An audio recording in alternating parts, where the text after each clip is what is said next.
नागरिकता संशोधन अधिनियम 2019 सीएए तथ्य और विश्लेषण भाग 2। केंद्र सरकार ने पहले इन प्रवासियों को दिनांक 7 सितंबर 2015 और 18 जुलाई 2016 की अधिसूचना के माध्यम से पासपोर्ट भारत में प्रवेश अधिनियम 1920 और विदेशी अधिनियम 1946 और उसके तहत बनाए गए नियमों या आदेशों के नकारात्मक परिणामों से छूट दी है। इसके बाद केंद्र सरकार ने दिनांक 8 जनवरी 2016 और 14 सितंबर 2016 के आदेशों के माध्यम से इन प्रवासियों को भारत में रहने के लिए दीर्घकालिक वीजा के लिए पात्र बना दिया। अब इन प्रवासियों को भारतीय नागरिकता की पात्रता देने का प्रस्ताव है। चुनौतियों का सामना करने के बावजूद इन सताए गए व्यक्तियों को भारत में सांत्वना और समर्थन मिला है। ये देश अपनी विविध संस्कृति और शरणार्थियों का स्वागत करने की परंपरा के लिए प्रसिद्ध है। भारत की खुली मानसिकता और करुणा ने कई विस्थापित व्यक्तियों को अपने जीवन का पुनर्निर्माण करने और अपनेपन की भावना स्थापित करने का अवसर प्रदान किया है। गैर सरकारी संगठन और सामुदायिक समूह इन व्यक्तियों को संसाधन और सहायता प्रदान करने के लिए आगे आए हैं, जिससे उन्हें उनके सामने आने वाली जटिल बाधाओं से निपटने में सहायता मिल रही है। इन संगठनों के संयुक्त प्रयासों और स्वयं शरणार्थियों के लचीलेपन के माध्यम से कई लोग अपनी प्रारंभिक कठिनाइयों को दूर करने और अपने नए समुदायों में महत्वपूर्ण योगदान देने में कामयाब रहे हैं, जिससे भारत की सांस्कृतिक छवि में वृद्धि हुई है।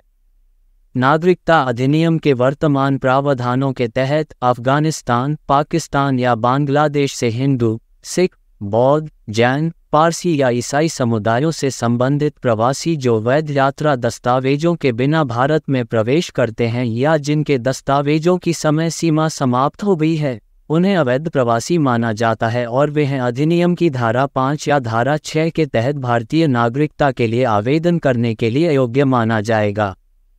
हालांकि नागरिकता अधिनियम में हालिया संशोधन का उद्देश्य इन प्रवासियों को भारतीय नागरिकता प्रदान करके इस स्थिति को सुधारना है। इस संशोधन पर मिश्रित प्रतिक्रिया हुई है। समर्थकों का तर्क है कि यह सताए गए अल्पसंख्यकों को शरण और बेहतर जीवन प्रदान करने की दिशा में एक कदम का प्रतिनिधित्व करता है, जबकि आलोचकों का दावा है कि यह राष्ट्र के धर्मनिरपेक्ष ताने बाने को कमजोर करता है और मुसलमानों के खिलाफ भेदभाव करता है। चल रही बहस के बावजूद सरकार संशोधन के कार्यान्वयन के साथ आगे बढ़ी है, जिसके परिणामस्वरूप इन समुदायों से भारतीय नागरिकता के लिए आवेदनों में उल्लेखनीय वृद्धि हुई है। जैसे जैसे आवेदनों की संख्या बढ़ती जा रही है, सरकार को अब प्रवासियों की बढ़ती आमद को कुशलतापूर्वक संसाधित करने और समायोजित करने की चुनौती का सामना करना पड़ रहा है।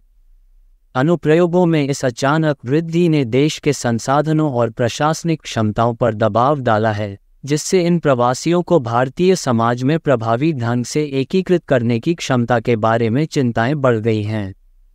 इसके अलावा विरोधियों का तर्क है कि नागरिकता देने का ये चयनात्मक दृष्टिकोण सांप्रदायिक तनाव को बढ़ा सकता है और देश को और विभाजित कर सकता है।